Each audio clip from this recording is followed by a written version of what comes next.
मिरची बनवणार आहोत। शिमला मिरचीची बारीक अशी कट करून घेतलेली आहे, कांदा लसूण वाटून घेतलेला आहे, आणखी कोथिंबीर। पॅनमध्ये आपण ऑइल टाकून घेतो। आता ऑइल गरम झाल्यानंतर मोहरी, थोडीशी जिरे, लसूण, कढीपत्ता,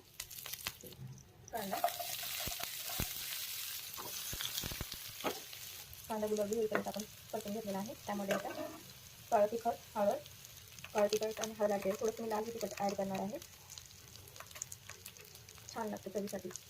आपण ही शिमला ॲड केलेली याला ऑइलमध्ये फ्राय करून घ्यायचं थोडं, त्यानंतर पाणी ॲड करायचं। छान असं ऑइलमध्ये फ्राय झालेलं आहे। आता आपण यामध्ये शिजवून घेण्यासाठी थोडं पाणी ॲड करतो। त्यामध्ये चवीप्रमाणे नमक,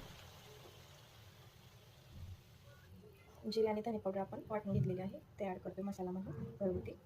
आपली भाजी अशी छान अशी शिजून झालेली आहे। त्यामध्ये आपण आता कोथिंबीर ॲड करतो। आपण यामध्ये शेंगदाणा कूट ॲड करतोय।